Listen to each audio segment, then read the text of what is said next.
ang mga kwento ng pag-ibig, kwento ng buhay at kwento ng pag-asa dito sa Barangay Love Stories. Love Stories.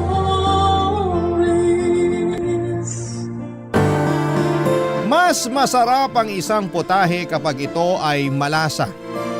Ganon din sa buhay, mas magiging madali ang pagdadala nito kung merong pagtutulungan mula sa bawat miyembro ng pamilya. Ikaw kabarangay, gaano ka karesponsableng anak?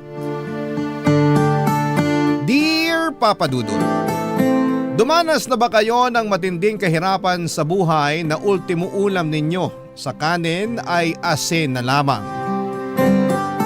Ako kasi at ang pamilya ko ay oo. Maswerte na nga lang kami kung may asin. Pero kapag nakaluwag at nakapagdilihensya si tatay ng pangulam namin, bumibili siya ng noodles na pinaghahatian naming magkakapatid. Kadalasan 2 pakete lamang yon at kulang na kulang pa sa aming 8. Kaya ang ginagawa ko ay dinadamihan ko ng tubig na pansabaw. At kapag matabang ay inaasinan na lang namin, kaya nga malaki talaga ang pasasalamat ko sa asin. Dahil binigyan nito ng lasa ang matabang at walang kasusta-sustansya naming pamumuhay noong araw. Bago ako magpatuloy sa pagsasalaysay ng istorya ko ay tawagin niyo na lamang po ako sa pangalang Gwen. 39 years old at tubong Teresa Rizal. Pero nasa Taytay na kami nakatira ng mister ko. Pinagkakabalahan namin ang munti naming negosyo na ihawa ng manok at baboy na may tag-isang branch na sa luma at bagong palengke ng Taytay. Tapos magkakaroon na rin kami sa Angono. Masasabi ko na hindi naging madali ang pagpapaunlad ng negosyo namin yon. Bukod sa dugo at pawis ay mahabang pasensya at taimtim na panalangin ang pinuhunan namin, Papa Dudut. Buti na lamang at suportado namin ng mister ko ang isa't isa, kaya nakakaya namin lahat ng mga pagsubok. Lalo na nga noong nagka-pandemic. Sa bagay, naisip ko na marami-rami na rin akong nalagpasang kahirapan, lalo na nung kabataan ko. Kaya dapat mas matatag na ako ngayong tumanda na ako. Kung babalikan ko ang antas ng buhay namin noon kumpara ngayon ay masasabi ko na malayo-malayo na rin ang narating namin, Papa Dudut. Hindi pa kami mayaman pero hindi na kami sumasala sa pagkain. At higit sa lahat ay hindi na rin kami nag-uulam ng asin. Mag-uumpisa ang kwento ko taong 2003 kung saan ay 18 anyos pa lamang ako at nasa high school, Papa Dudut.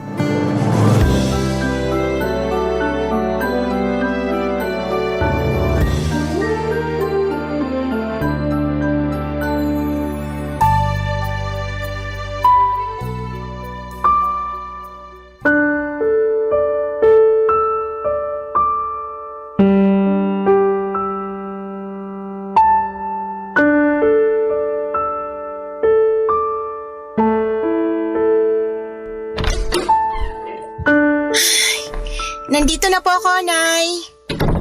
Hala, ang dilim. Bakit wala po tayong kuryente?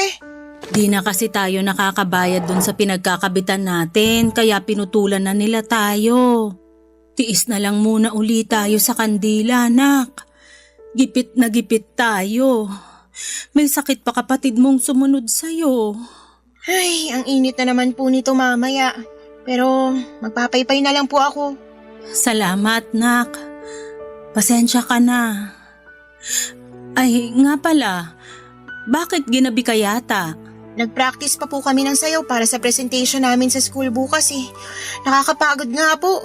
Sakit na ng binti at balakang ko paulit-ulit na lang. Di kasi makuha nung iba kong kaklase yung step eh. Kaya mo't. At hindi ka man lang nagpaalam sa amin ng tatay mo. Sana naabangan ka niya at nasundo dyan sa may highway. Alam mo namang delikado iskinita papunta rito sa atin. Biglaan po kasi, Nay. Tsaka ayos lang naman po ako. Buti na lang din walang nagiinuman dyan sa labas kaya dire-diretso ako nakauwi rito. Ay, kamuntik na pala akong habulin ng aso ng kapitbahay nating bruha. Buti na lang di nakatalon dun sa gate nila. Lampa talaga. Eh kumain ka na ba? Hindi pa nga po. May kanin pa po ba? Oo, pero baka malamig na. Sabawan mo na lang para lumambot. Ay, sige po, Nay. Sakto, gutom na ako. Hala, ano po to, Nay? Literal na sabaw lang? Oo, pero may lasa naman yan. Tinimplahan ko yan ng asin at paminta.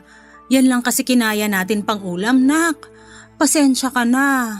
Parang nakakawalang gana naman po tong kainin. Sana hinaluan nyo man lang kahit talbos ng kamote para may ngunguyain ako. Isasabaw mo naman sa kanin, yun na lang nguyain mo. Saka wala na akong mahihinga ng libreng talbos ng kamote ngayon. Lahat may bayad kulang nga pambili natin. Buti nga may bigas tayo, dyan lang lahat napunta.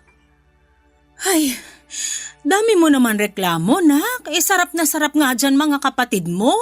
Wala naman po kasi silang choice. Magugutom sila pag di sila kumain. Pero sigurado ako na nag-i-imagine ng masarap na ulam yung mga yun para ganahan lang sila. Alam mo namang di nakakapagtinda tatay mo dahil may sakit, di ba? Ikaw ang matanda, ikaw ang dapat nakakaunawa sa sitwasyon natin. Hayaan mo, kapag nakapagtinda na uli tatay nyo at kumita na siya, ibibili ko kayo ng masarap na ulam. Talaga po? Ano po bibili niyong ulam, Nay? Ipag-aadobo ko kayo ng manok o di kaya baboy. Pwede rin nilaga o tinola. Gusto ko po sinigang. O sige, magsisinigang tayo pero sa ngayon, pagtiyagaan mo na lang muna yung kanin at sabaw. Lamang tiyan din naman yan. Ano pa nga ba? Sige po, kakainin ko na po, Nay. Ay, teka. Buti naalala ko. Kunin ko lang po sa bag ko. Ano yan? Tanan! Fish cracker po. Gabi na, magsisitsirya ka pa?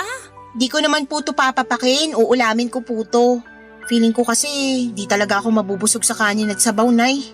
Hay nako, dami mo talagang arte. Siyempre, ako naman po kakain. Di naman kayo.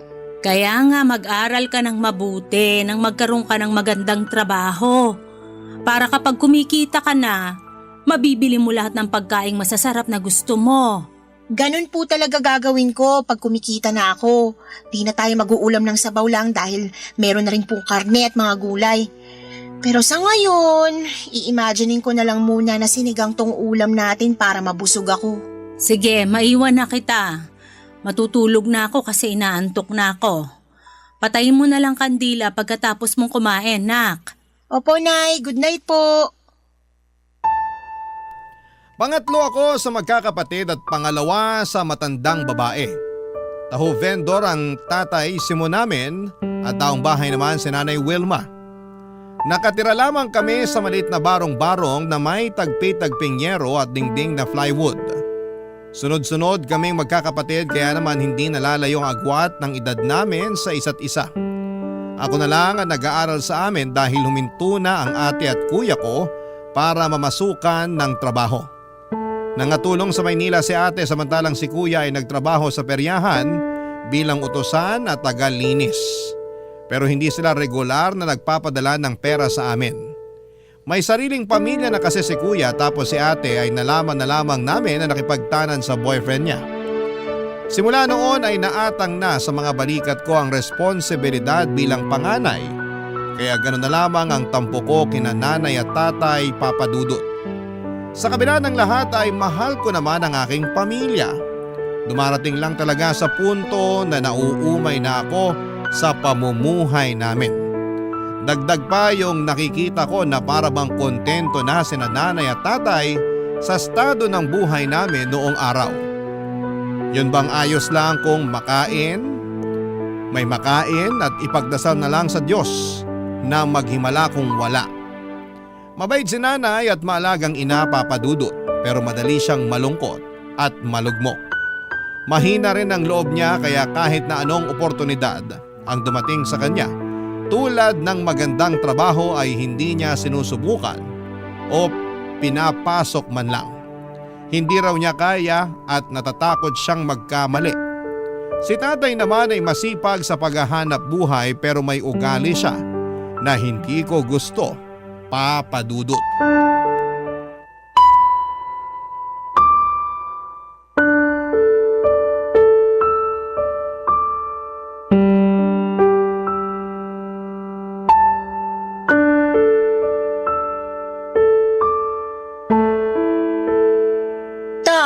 tama na po yung pag-inom nyo. Nakakalimang bote na kayo ng biri. Lasing na po kayo. Sino may sabi sa'yong lasing na ako? Kaya ko pa maglakad ng diretsyo. Lukuhin nyo lelang nyo. Halos matumba na nga kayo nung naglalakad kayo kanina. Huwag na po kayong tumayo dyan. At bakit mo ako inuutusan? Sino ka ba sa akala mo? Sino ka nga ulit? Si Gwen po, anak nyo po. Anak? Kasi sa pagkakaalam ko, wala akong anak na swail at bastos. Kaya di kita anak. Lumayas ka sa pamamahay ko. Hindi ko naman po kayo binastos. Nag-aalala lang po ako sa inyo kaya pinagsasabihan ko kayo. Tama na po, wag na po kayong uminom, tay. Bitiwan mo nga ako. Aray ko naman po, tay. Masyado ka kasing pakialamera. Masama po ba yun? Kanina pa kayo inom ng inom. Tapos pag nasobrahan kayo, magkakalat na naman kayo ng suka nyo. O bakit? Ano naman kung magkalat ako? Nandyan ka naman para linisin, di ba? Sabi mo, anak kita. Kaya responsibilidad mo na pagsilbihan ako na magulang mo. Gusto nyong pagsilbihan ko kayo, ang tigas-tigas nga ng ulo nyo. Anong sinabi mo? Bastos ka! Nagsasabi lang naman po ako ng totoo. Tsaka, kayo po yung unang nambastos dyan eh. Tinulak nyo pa ako. Akala nyo ba di masakit? Ang arte mo naman! Di ka naman nabalian ng buto. Saka yan natutunan mo sa eskwelahan. Ang sagot-sagutin ako. Aba, sana di ka na lang namin pinag-aral ng nanay mo. Sana nagtrabaho ka na lang para may silbi ka. Sumusobra na kasi kayo, tay. Ang sakit nyo pa magsalita. Alam mo, kaunti na lang madadago ka na kita. Ay ayoko sa'yo eh. Palasagot ka. Buti pa yung ate mo. Mabait sa akin. Pero nasan po si ate? Nakipagtanan sa boyfriend niya, 'di ba? Iniwan niya na tayo. Pinabayaan na tinakasan kasi siguro nagsasawa na siya sa pamilya natin. Ayaw na niyang tumulong sa atin kasi pagod na siyang maghirap kasama natin. Sumusobra ka na, Gwen! Nasasaktan po ba kayo kasi alam niyo totoo sinasabi ko? Pag di ka pa nagtigil, masasampal na talaga kita. Anong nangyayari rito? Bakit ka sumisigaw, Noli? Yan kasing anak mo. Balasubas sumagot sa akin. Nagpipigil lang ako pero gusto ko na talagang sampalin. Ano ba kasing sinabi mo sa tatay mo, nak? Di yung totoo. Pabida kasi si tatay, laging kinukumpara sa akin si ate pero iniwan naman tayo kasi ayaw na tayo makasama. Tumigil ka na Ako pa talaga yung pabida? Dago ka na kaya kita. Sige po, gawin nyo. Total, dyan naman kayo magaling. Halika rito. Ipapakita ko sa'yo kung saan ako magaling. Pwede ba tumigil na kayo? Yang anak mo ang patigilin mo. Huwag ako. Isa, Wilma. Dadago ka na rin kita. Bakit naman ako nadamay dyan? Umaawat lang naman ako. Damay ka na. Kasi kamukha mo yung bruwang yan. Ano naman pong koneksyon nun? Malaki. Kasi pareho akong nayayamot sa pagmumukha nyo ng nanay mo. Sarap yung pag-untugin mga peste kayo. Mabuti pa, makalayas na sa pamamahay na to. Saan ka pupunta? Basta, malayo sa inyong dalawa. Prangka at masakit magsalita ang tatay ko, lalo na pag nakainom. Kaya nga kahit na alam ko ang bagay na yon ay nasaktan pa rin ako sa mga sinabi niya. Pero hindi rin naman ako yung klase ng tao na mananahimik na lamang pag pinagsalitaan ako ng hindi maganda. Sumasagot ako at nangangatwiran at para sa akin ay walang kinalaman ang mga natutuhan ko sa eskwelahan kasi alam kong agrabyado na ako. At ayoko sa lahat ang iniinsulto kahit na sarili ko pang mga magulang papadudot. Kaya nga swail at bastos na anak ang tingin sa akin ni tatay. Sa bagay, hindi ko na yon maaalis sa kanya dahil hindi ako ang paborito niya. Ayoko na lang na makipagkompetensya sa ate ko lalo na at hindi rin namin siya mahagilap ng mga panahong yon. Bigla tuloy akong nainggit sa kanya kasi mabuti pa siya. Nakatakas na sa responsibilidad sa pamilya namin. Pero wala naman akong lakas ng loob na gawin ang ginawa niya dahil Naaawa ko sa mga maliliit kong kapatid. Sila na lang ang rason kaya nananatili pa rin ako sa bahay namin ng mga panahong yon, Papa Dudut. Barangay Love Stories. Barangay Love Stories. Nang mga panahong yon ay naisip kong tama si tatay sa mga sinabi niya na imbes mag-aral ay maghanap na lamang ako ng trabaho. Ganon din naman kasi yon, pag nakapagtapos ako ay magtatrabaho din ako. Kaya bakit hindi ko na lamang unahan? Wala nga akong diploma pero meron naman akong kita. Saka malaki ang maitutulong noon sa pamilya ko na porgang-porga na sa pag-uulam ng noodles, sardinas at sabaw na may asin at paminta. Gusto ko namang makatikim ng fried chicken ang mga kapatid ko at magagawa ko lamang yon kung kumikita na ako ng pera na pambili. Nung una ay sinubukan kong mag-working student pero hindi ko talaga kinaya. Sa uli sinuko ko na lamang ang pag-aaral ko at nag-full-time tendera ng tinapa at ng dilis sa palengke, Papa Dudut. Mababa lang ang sahod ko noon, nasa 250 pesos isang araw. Pero malaking halaga na yon para sa akin. Kaso'y hindi ko pa rin kayang bumili ng lechong manok. Kaya nagtiyaga na lamang kami sa pritong manok per piraso na nabibili sa kanto. Masarap naman kahit puro harina at tumitigas pag malamig na. At least, hindi na asin o noodles ang inuulam namin dahil may nangunguya ng laman ng totoong manok ang mga kapatid ko. Masaya na sila doon kaya masaya na rin ako. At proud din ako sa sarili ko dahil nakakapag-abot na ako ng pera kay nanay ng mga panahong yon, Papa Dudut.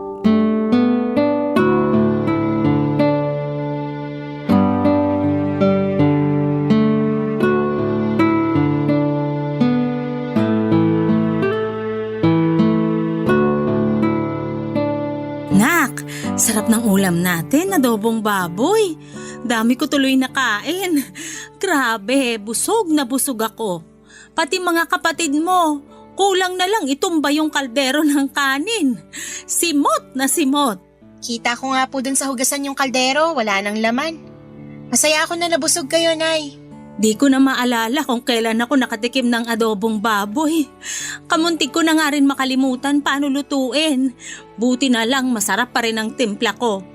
At nung natikman ko nga yung adobo, parang gusto kong maiyak sa sarap. Hayaan nyo, hindi nyo na mamimiss ng matagal yung adobo kasi pag sweldo ko, yan ang uulamin natin. Pangako po yan. Ay, ang bait-bait mo talagang anak. Pero ayos lang ba talaga sa'yo na magtrabaho ka na lang kaysa mag-aral? Opo, ayos lang sa akin kasi masaya ako na nakakatulong sa pamilya natin eh. Anong nakakatulong? Kakarampot nga lang kinikita mo dun sa trabaho mo. Noli naman, huwag mo naman pagsalitaan ng ganyan si Gwen. Ang yabang kasi magsalita niyang anak mo. Akala mo kung sino. Hindi naman kalakihan yung sinesweldo. Porke nakapagbigay lang ng pambigas at pangulam. Mabuti nga po ako may naibibigay pambigas at pangulam. Kayo? Oh, kita mo na. Ang yabang mo magsalita. Nagsasabi lang naman po ako ng totoo, Tay. Kahit na maliit yung kinikita ko, napapakain kong pamilya natin. Pero kayo? Ano ako?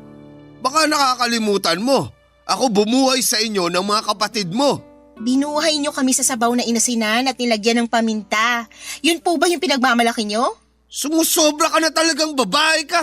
Ay, Norian ka! Masyado kang madaldal. Bakit mo naman sinampal ang anak mo? Ang yabang-yabang niyang anak mo eh. Hindi naman kayabangan yon. Nagsasabi lang naman siya ng totoo. Ano? Kinakampihan mo yung anak mong yan? Oo, kasi tama naman siya. Masipag ka nga magtrabaho pero yung kita mo sa bisyo mo lang na pag-iinom na pupunta. Tapos kami ng mga anak mo nagtitiis na lang sa kung anong mabibili ng kakarampot mong bigay. Aba, gusto mo pati ikaw sampalin ko? Sige, subukan mo. Talaga? Ako pang hinahamon mo ha?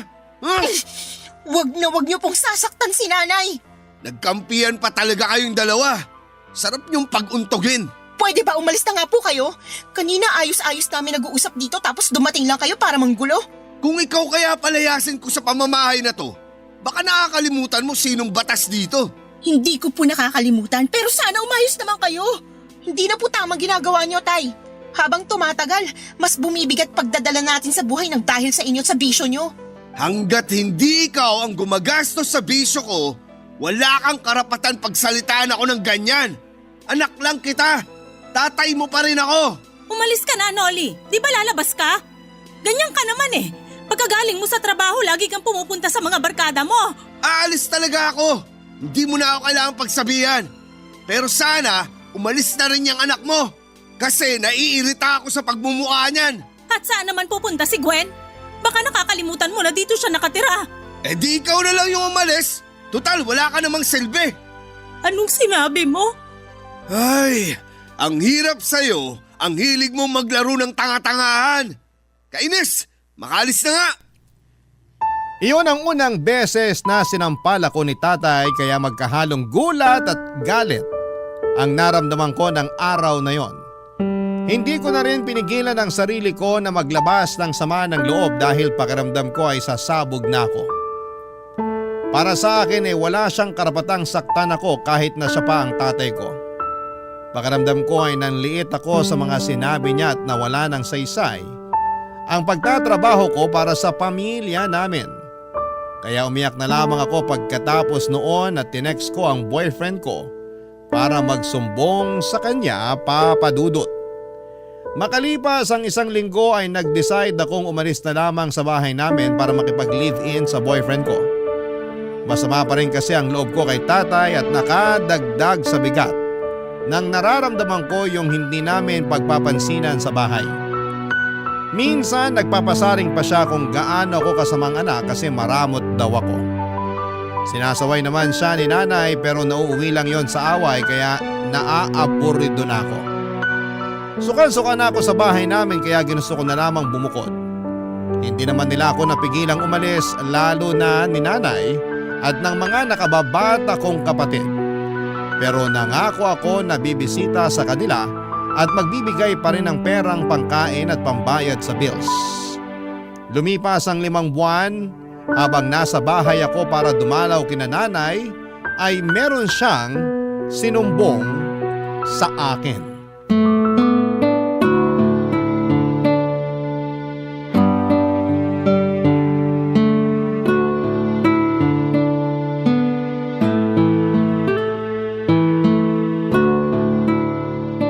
Nay, sigurado po ba kayong ayos lang kayo?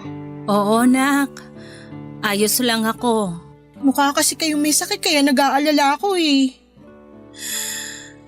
Ay, wala akong sakit.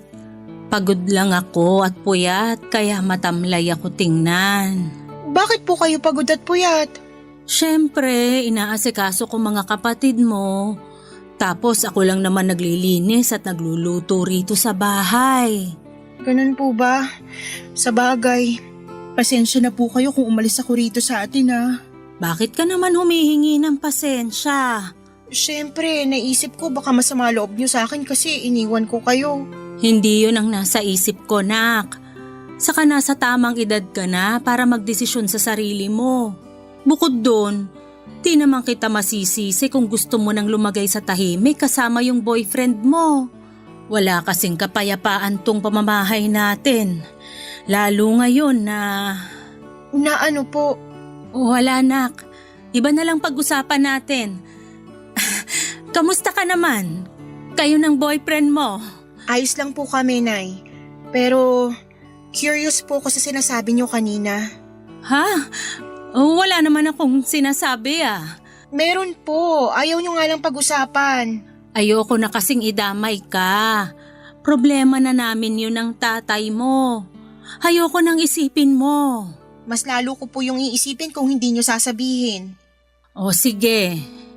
Pero ipangako mong makikinig ka muna sa akin. At kapag sinabi ko na, sana wag mong kamumuhian ng tatay mo. Alam ko may samaan kayo ng loob, pero hindi sana gumatong tong malalaman mo.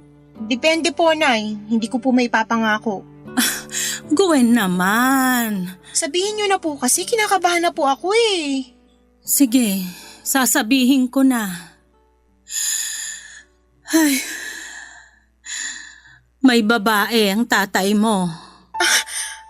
Ano po? Totoo po ba yun? Oo, totoo yun. Umamin din naman siya. Paano niyo po nasabi na wag kong kamuhian si tatay? Grabe naman po yung ginawa niya. Oo nga. Pero pinatawad ko na siya. Pinatawad niyo? Oo, kasi asawa ko siya, nak. Tatay niyo pa rin siya. Pero kahit na, ano naman kung tatay namin siya, bakit niyo hahayaang tarantaduhin niya kayo? Nay naman eh. Siyempre, mahal ko pa rin naman si Noli. Kayo ba mahal niya? Kasi kung oo, bakit siya nang bababae? Napakawalang respeto, Nay. Ewan ko ba naman sa tatay mong yun? Kung kailan tumanda, saka nagkaganyan. Akala ko ba nagbago na si tatay pero lalo lang siyang lumala. Huwag ka nang magalit sa tatay mo. Matanda na naman siya eh. Naturingang matanda pero walang pinagkatandaan. Kung kayo kaya niyong di magalit, pues ibahin niyo ako, Nay. Baka kaya ganun kasi pangit na ako sa paningin niya. Ano po? Hindi ganun yun, Nay. Naisip ko lang kaya nagawa niyang tumingin sa iba. Sira ulo lang talaga si tatay. Hindi na siya nahiya sa inyo at sa mga kapatid ko. Nagawa niya pa talagang mambabae. Nakakainis siya. Tsaka, wag niyo nga po siyang ipagtanggol, Nay. Tingnan niyo itsura niyo. Stress na kayo. Nagkukunwari pa kayong di apektado kahit na nahihirapan at nasasaktan na kayo sa ginagawa ni tatay. Ano bang gagawin ko? Alangan namang layasan namin siya ng mga kapatid mo. Sige, saan kami pupunta? Ikaw lang at si Noli ang kumikita sa pamilya natin. Hindi ko kayang buhayin mga kapatid mo, nak. Pasensya ka na kung may mahina kang nanay. Di ko lang po matanggap na ginaganong kayo ni tatay eh. Hindi na siya nahiya. Nakakainis siya. Galit ako sa kanya, Nay.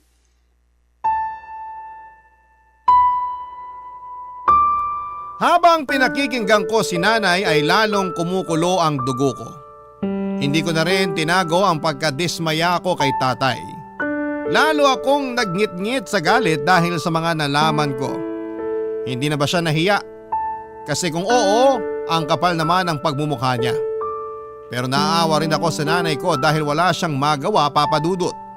Natatakot siya na iwanan ni tatay kaya tiniis na lamang niya ang katarantaduhan nito. Kaya dinamayan ko na lamang si nanay hanggang tumahan siya. Nang gabi ring yon ay dumating ang tatay ko at nagulat siya nang makita ako sa bahay namin. Pero imbes na mainit na yakap at halik, sinumbatan ko siya sa mga sumbong na nalaman ko mula kay nanay. Tapos nauwi yon sa mainit-init na away na may sigawan kasabay noon ang pagpapalayas niya sa akin sa pamamahay niya, Papa Dudut. Iyak ako ng iyak nang ikwento ko sa boyfriend ko ang mga nangyari sa pagdalaw ko kina nanay. Wala rin naman siyang nagawa kaya niyakap na lamang niya ako ng mahigpit hanggang sa tumahan ako. Kahit na magkasama na kami sa isang bubong ay nagkasundo kami na hindi muna mag-aanak dahil mahirap ang buhay.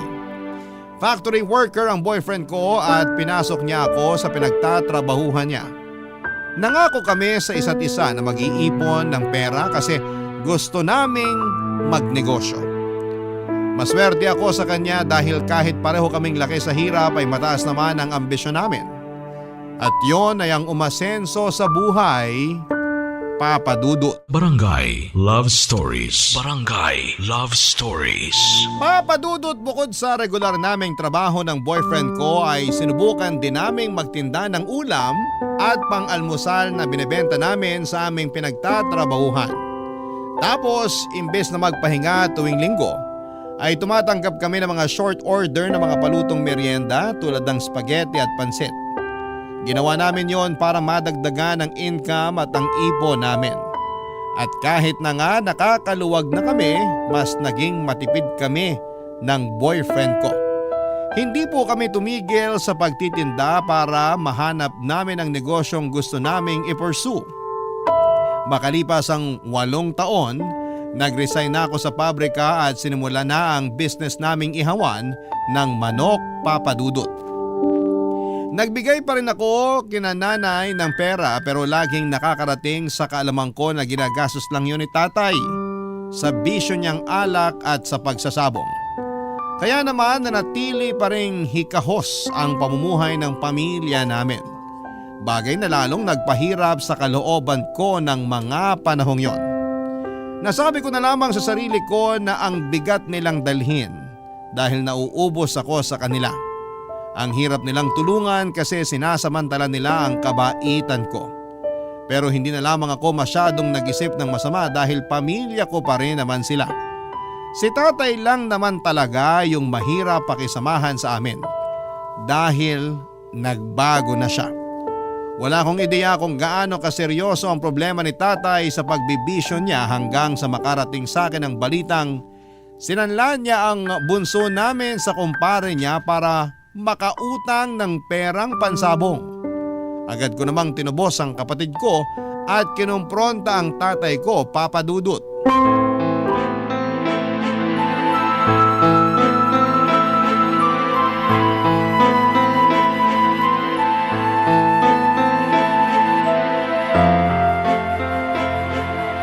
Ipapabarangay kita, tay! Wag, nak! Patawarin mo ako! Paano ko po kayo mapapatawad? Patong-patong ng mga kasalanan niyo sa amin.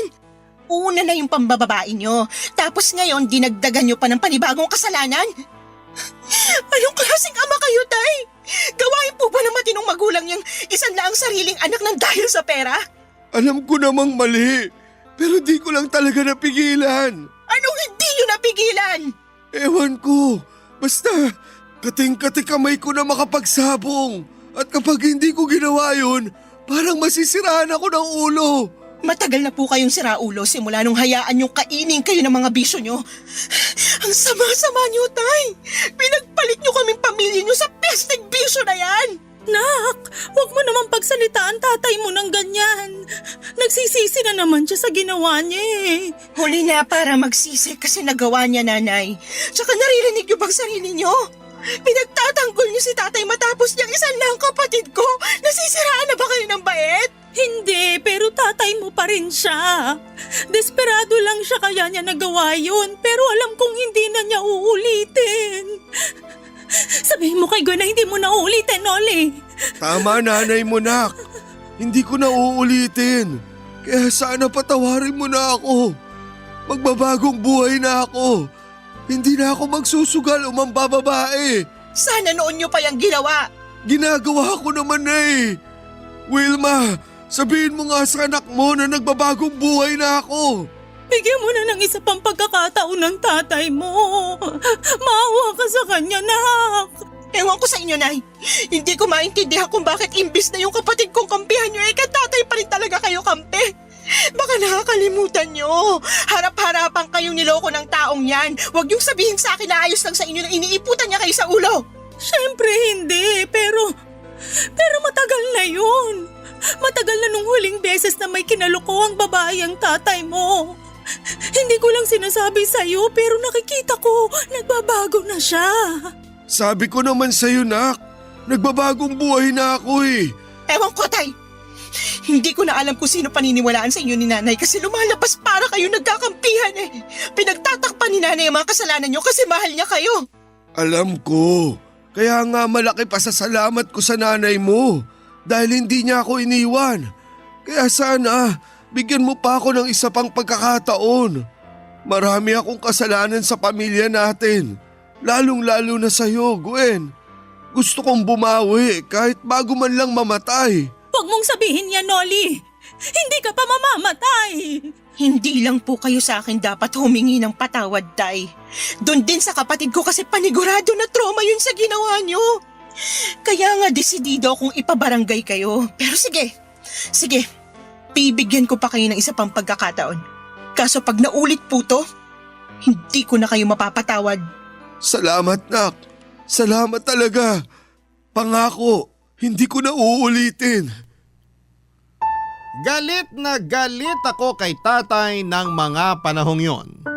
Marami akong tanong sa kanya dahil hindi ko lubos maisip na magagawa niya yon sa sarili niyang anak. Wala siyang konsensya at gusto ko siyang turuan ng leksyon sa pamamagitan ng pagpapakulong sa kanya. Pero nagmakaawa si nanay na huwag ko nang gawin yon. At nang mahimasmasan naman si tatay sa katarantaduhan niya ay umiyak siya. Dahilan para lalo kong maramdaman na maawa sa kanya, Papa Dudut. Parang nagbalik yung dati naming tatay na nawala, matagal na panahon na ang nakakalipas at napalitan ng ganid at makasariling tatay nang malulong siya sa bisyo. Iba talagang nagagawa ng adeksyon. Mabuti na lang dahil natauhan na siya ng mga oras na yon. Pero takot na takot pa rin sa kanya ang mga kapatid ko. Hindi ko naman sila masisisi dahil nakakatroma ang mga pangyayaring yon. Pero pinatunayan ni tatay na gusto na niyang magbago matapos niyang lumuhod sa amin at magmakaawa na patawarin na namin siya. Simula noon ay tinigil na ni tatay ang kanyang mga bisyo at nag-focus na lamang siya sa pagtatrabaho. Bumalik po siya sa pagtitinda ng taho pero naaawa na ako sa kanya kasi matanda na siya para magbuhat ng mabigat at maglakad ng malayo. Kaya nga inalok ko sila ni nanay kung gusto nilang magtindahan para naman kahit nasa bahay lang ay kumikita na sila. Hindi naman sila tumanggi kaya pinondohan ko ang bagong negosyo nila. Unti-unti ay kumita ang tindahan nila nanay kaya naipaayos nila ang bahay namin. Masasabi ko po na nakaahon na kami mula sa kahirapan nang dahil sa aming pagsisikap at pagtutulungan.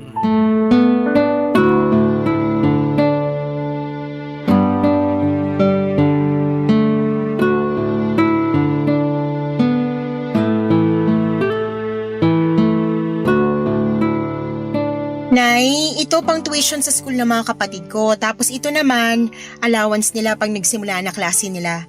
Magbibigay na lang po ulit ako sa susunod na buwan. Naku, nak. Sigurado ka ba rito? Ayos na tong pang tuition nila. Pero tong allowance, kaya na naming bigay ng tatay mo. Kumikita naman yung tindahan eh. Tama nanay mo. Itabi mo lang yan. Baka kailanganin mo. Ayos lang po. Nakalaan po talaga to para sa mga kapatid ko. Kaya tanggapin nyo na po. Sige nanay. Nahihiya na kami sa'yo eh. Hindi na namin alam paano ka babayaran yan. Hindi naman po ako naniningil eh. Tsaka, bakit kayo mahihiya? Anak nyo ko, magulang ko kayo. Hindi na kayo ibang tao sa akin.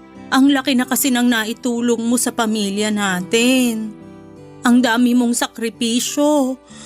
Pasensya na kung kinailangan mong gawin yun para maiahon tayo sa kahirapan ha. Nahihiya kami sa'yo. Kasi ikaw na yung tumayong haligi ng tahanan natin. Dahil naging siraulo ako nung araw. Ewan ko ba naman sa sarili ko. Buti na lang, mabait pa rin ang Panginoon. Kasi hindi niya inayaan na masira ko lalo ang pamilya natin. At malaki rin pagpapasalamat ko sa nanay mo. Dahil hindi niya ako iniwan. Siyempre, mahal kita eh. Pero malapit na talaga kita nun sukuan, kundi ka lang nagbago. Buti na lang di mo ako sinukuan. At ikaw rin, nak. Ang laki ng pagkukulang ko sa'yo bilang tatay mo. Tapos, ang dami ko rin kasalanan. Akala ko nga tinakwil mo na ako. Kamuntik na rin po kung hindi talaga kayo nagbago. Bumingo na kayo doon sa huling kasalanan ginawa nyo, kaya nga namumuro na kayo sa akin, tay. Gwen naman! Pero masaya ako kasi nagbago na si tatay. Ganun pala yun, no? Kusang mawawala yung galit at tampo sa puso kapag natuto tayo magpatawad. Kaya nga po pinapatawad ko na kayo, tay. Huwag nyo na lang po talaga uulitin yung ginawa nyo. Oo naman. Hindi ko na yun uulitin.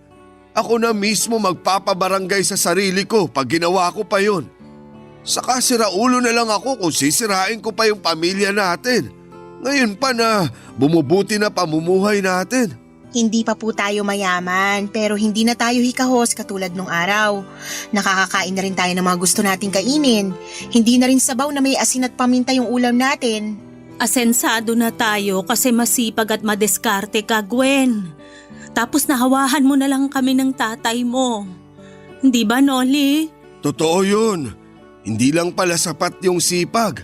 dapat may diskarte rin. Pagtsatsaga at pag-asa na matutupad yung mga pangarap natin, gaano man yun kaimposible. Kahit mga magulang mo kami, meron din kaming natutuhan sa'yo, nak. Salamat, nak. Mahal na mahal ka namin ng tatay mo. At proud kami sa mga narating mo sa buhay. Mahal na mahal ko rin po kayo. Mahal na mahal ko pong pamilya natin. Masayang masaya ako kasi hindi lang ako ang umasenso sa buhay dahil kasama ko rin dito ang pamilya ko. At kahit na marami pa rin kaming pagsubok na pinagdadaanan, nalalagpasan namin yon dahil sama-sama kami at nagtutulungan. Napakalaki talagang factor na hindi ka lang mag-isang nangangarap sa pamilya. Mas nagiging magaan kasi bawat pasan na responsibilidad kung nandyan ang pamilya mo para umalalay sa iyo, Papa Dudut. Sa kasalukuyan, nandito na kami sa taytay ng asawa ko at kinasal kami last 2022 pero wala pa rin kaming anak magpahanggang sa ngayon. Kaya nga nag-decide na lamang kami na mag-ampon ng batang palalakihin namin at ituturing na sariling anak. Kung pagkakalooban pa kami ng Diyos ng anak ay manugod namin yung tatanggapin at ipagpapasalamat. Hanggang dito na lamang po ang sulat ko at sana'y meron kaming na-inspire at napasaya sa istoryang ibinahagi ko sa inyong lahat sa programang Barangay Love Stories. Maraming salamat po, Papa Dudut, and more power sa inyong istasyon. Ang inyong forever kapuso at ka-barangay, Gwen. Nagustuhan ng iyong napakinggan? Ituloy yan via live stream sa www.gmanetwork.com/radio.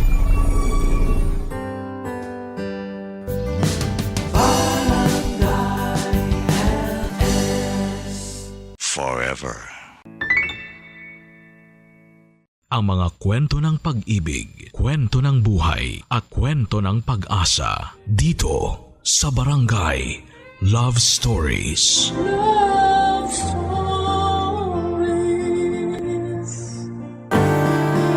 Ang panliligaw ay isang karanasan na puno ng emosyon. Ito rin ay pagkakataon para mas makilala natin ang ating sarili at ang ating hinahanap sa isang relasyon. Ikaw, kabarangay, naranasan mo na ba ang tamis ng panliligaw? Dear Papa Dudut, magandang araw po sa inyo. Ako nga pala si Flora at matagal na po akong taga-subaybay ng Barangay LS. Hindi ko po talaga pinapalampas ang bawat kwento tuwing alas 12 ng tanghali. At dahil po matagal na akong nakikinig at nakasuporta sa Barangay LS ay napagpasyahan ko pong ibahagi sa inyo ang kwento ko. Sana po ay tanggapin at mapili ninyo ang sulat kong ito, Papa Dudut.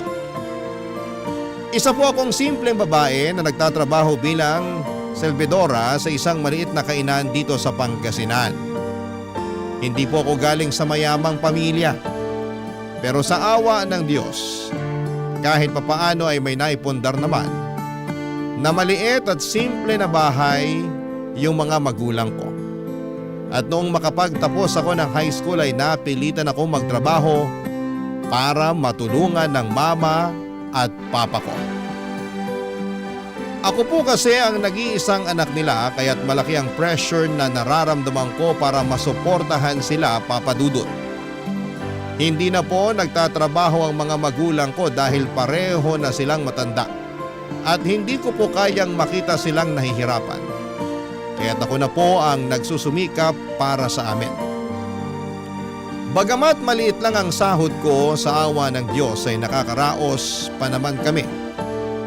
Basta makita ko lang sina mama at papa ko na nasa maayos na kalagayan at nakakakain ng 3 beses sa isang araw, ay wala na po akong mahihiling pa.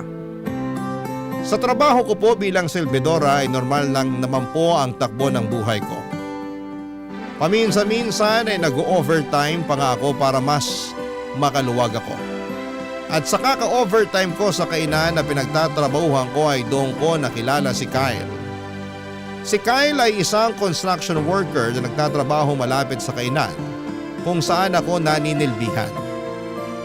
Matagal na po akong nililigawan at kinukulit ni Kyle. Pero Papa Dudut, ayaw ko po talaga siyang sagutin kasi sa tingin ko ay sayang lang ang oras sa love life na yan. At mas gusto ko pong ituon ang buong atensyon ko sa trabaho at sa pangangalaga ng aking mga magulang. Ngunit ilang buwan din po akong kinulit ni Kyle na sagutin ko siya. Hanggang sa isang gabi ay hindi ko na nga po nakayanan at nakulitan na po talaga ako sa kanya. Sabi ko sa sarili ko ng mga panahon na yon, kung sasagutin ko siya, sigurado akong hihiwalayan din ako nito. Kasi mukha po siyang babaero. At kung sakali mang mangyari yon, at least ay hindi na niya ako kukulitin kahit kailan. At sigurado naman po ako sa sarili ko na kung sakaling maghiwalay kami ni Kyle ay hindi ako masasaktan kasi wala po akong nararamdaman na pagmamahal para sa kanya. Amoy pawis po siya, Papa Dudut, at tuwing gabi madalas siyang makipag-inuman sa kanto kasama ang mga kasamahan niya sa construction. At isa pa'y gwapong-gwapo din siya sa sarili niya. Ngunit dahil maliit lang po ang lugar namin, kahit na anong gawin kong pag-iwas sa kanya ay talagang palaging magkukrus ang landas naming dalawa ni Kyle, Papa Dudut.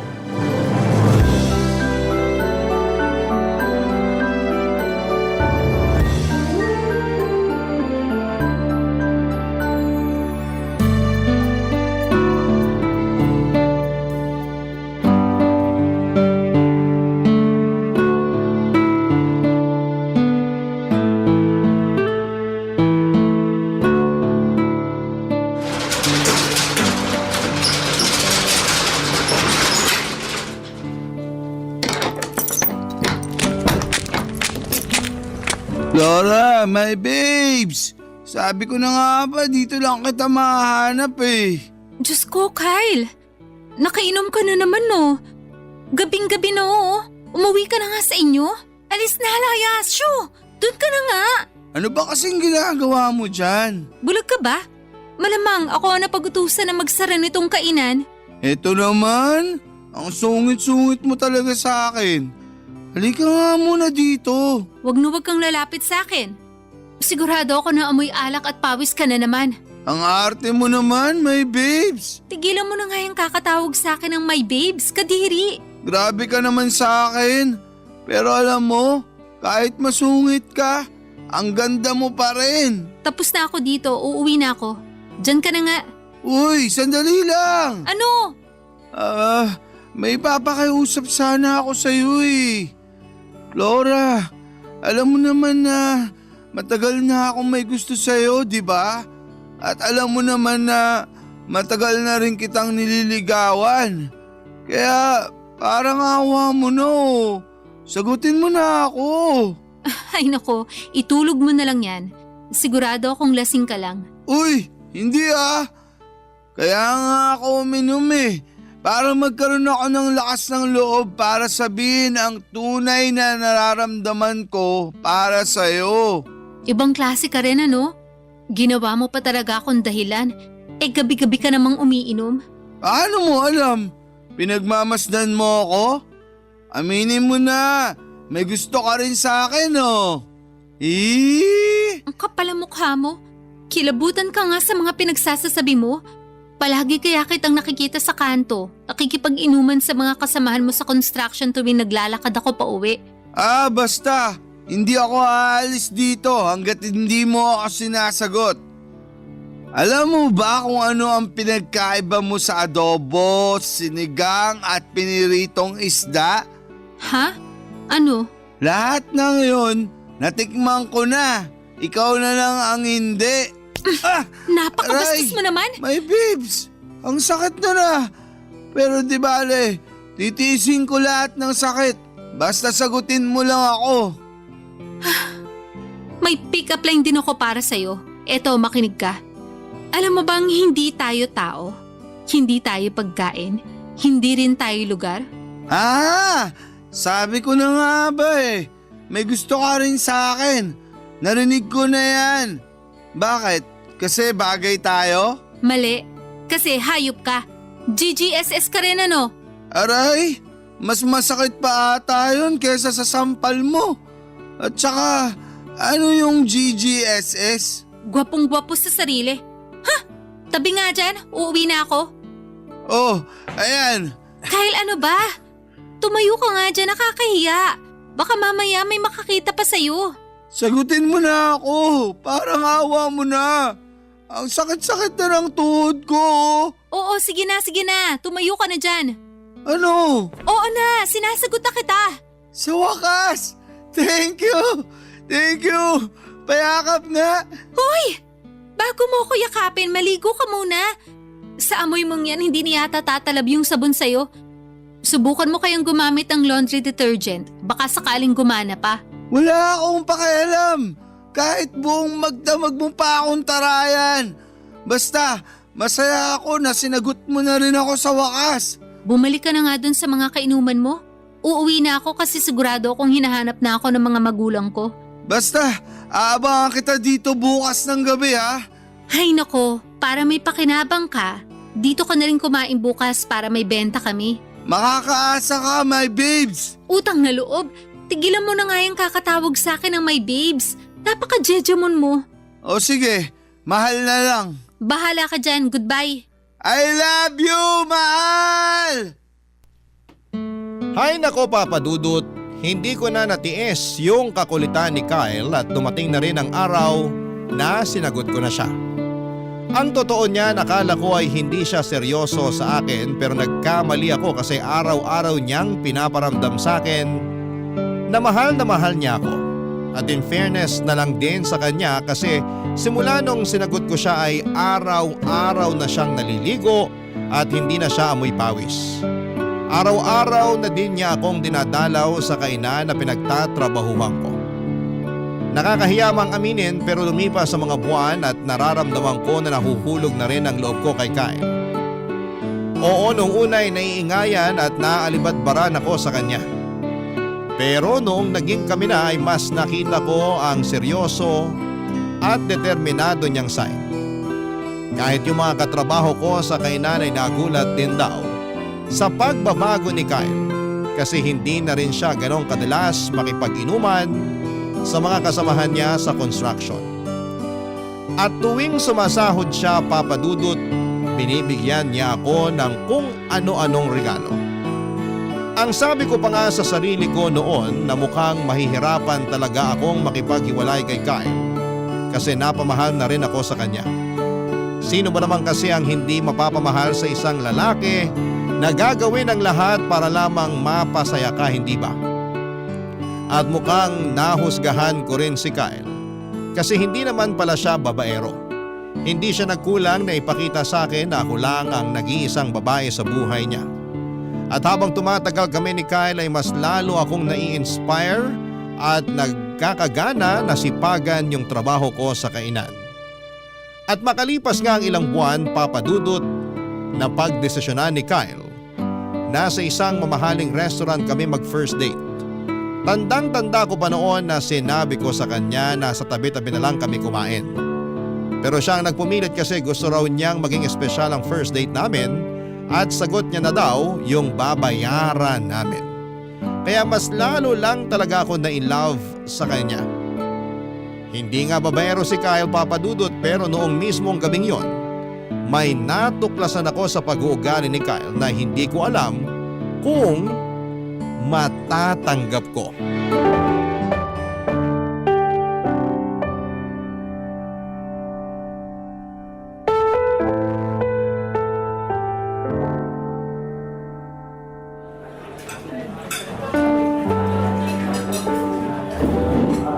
Mahal, salamat talaga at dito mo ko dinala ha. Pero ang totoo niyan, hindi mo naman kailangan gawin to eh. Ang mahal-mahal kaya dito. Sigurado ka bang kaya mong bayaran yung mga in-order natin? Oo, huwag kang mag-alala. May dala naman akong pera. Pinag-ipunan ko talaga tong first date natin. Uy, ba't mukhang naiinis ka?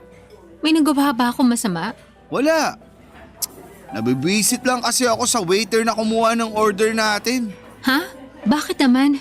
Lalamya-lamya kasi. Parang bading. Hoy, hinaan mo nga yung boses mo. Baka may makarinig sa'yo. At bakit? totoo naman ah.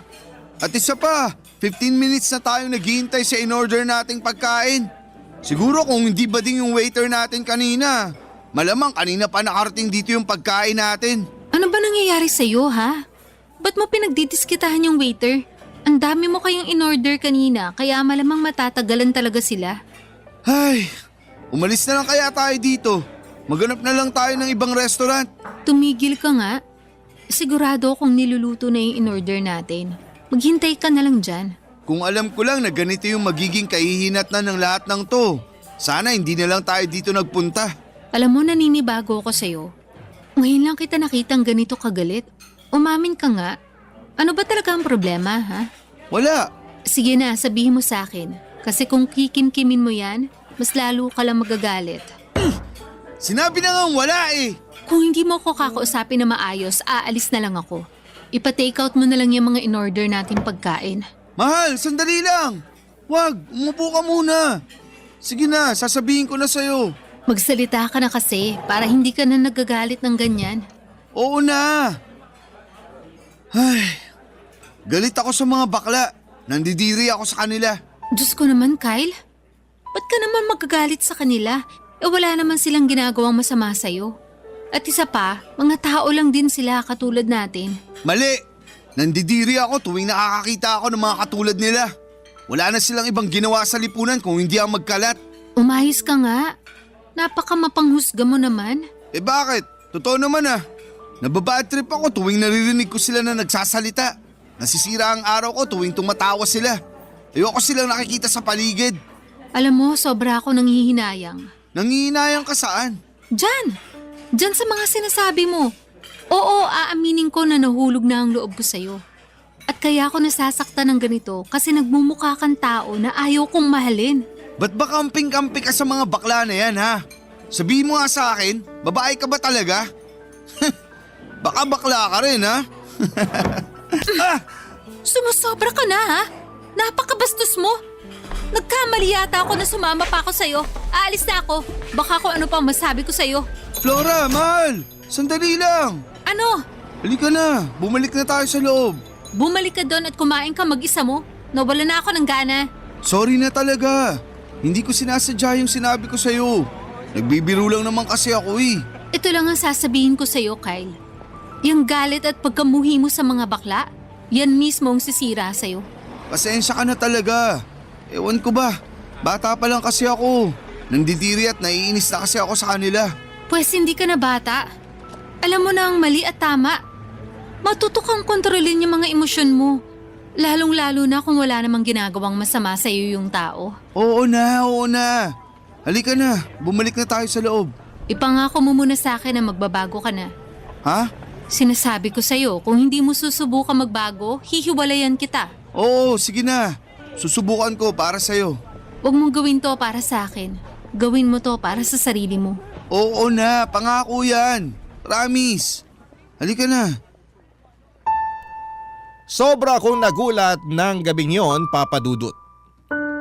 Hindi ko nga akalain na ang jowa ko na akala ko'y mabait at seryoso ay may matinding galit pala sa mga bakla o yung tinatawag nila na homophobic.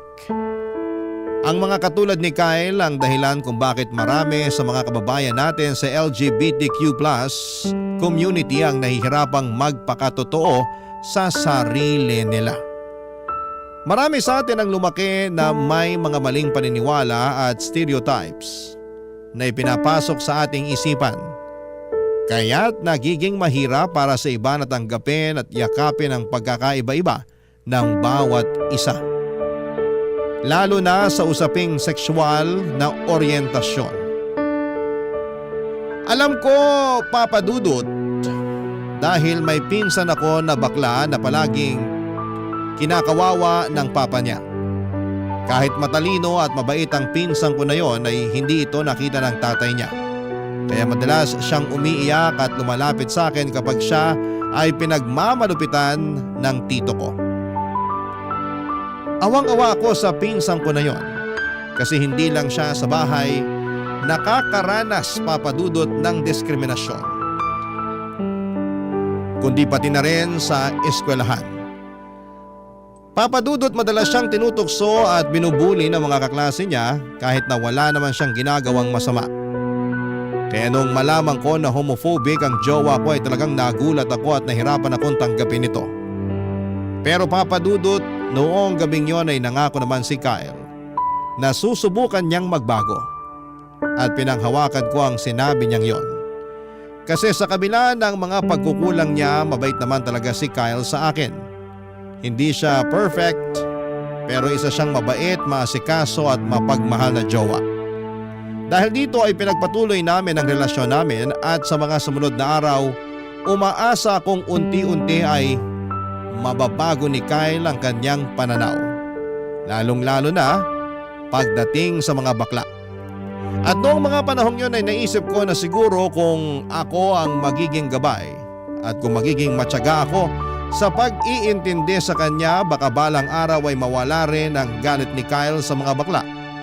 At matutunan niyang tanggapin na lahat ng tao ay magkakaiba, papadudot.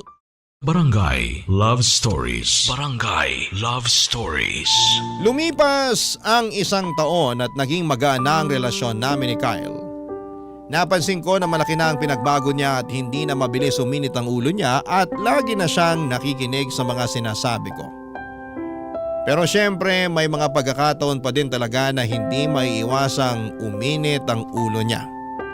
Pero patuloy ko na lang siya na pinagpapasensyahan kasi nag-improve na din naman siya kahit papaano. Papadudot, sobrang pinahanga niya ako kasi hindi na siya katulad ni Kyle noon na mabaho at mahilig makipag-inuman. At ang pinakamaganda pa dyan ay hindi na talaga siya umiinom. Isang malaking achievement na yon para sa akin. Lumipas sa mga buwan at napagdesisyonan din namin ni Kyle na doon na kami titira sa bahay niya. Siguro yung mga 10 minutes yung layo ng bahay ni Kyle sa bahay namin ng mga magulang ko. At talaga namang tinodo ko na ang pakikipag-live-in kay Kyle sa bahay niya kasi nasa punto na kami ng relasyon namin na kailangan na namin ng sariling espasyo. Wala na rin kasing nakatira sa bahay ni Kyle kasi namayapa na yung mga magulang niya kaya solong-solo namin yung bahay. Ang totoo nga niyan ay walang pinagkaiba yung bahay ni Kyle sa bahay namin ng mga magulang ko. Parehong mukhang nabubulok pero mas mabuti na rin to kesa sa mangupahan pa kami. At kahit nagli-live-in na kami ni Kyle ay naaasikaso ko pa rin naman ang mga magulang ko kasi tulad noong sinabi ko ay 10 minutes lang naman ang layo ng bahay ni Kyle sa bahay namin. Masaya kami ni Kyle na naninirahan sa bahay niya at tuwing Sabado ay namamasyal kami kung saan-saan para mag-relax at makapag-bonding. Yung pamamasyal namin tuwing weekend ay ang nag-iisang pagkakataon namin para magkaroon kami ng quality time para sa isa't isa.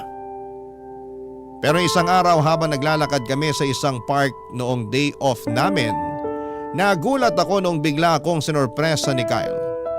Wala akong kaalam-alam na simula ng araw na yon, mag-iiba na pala ang takbo ng buhay ko.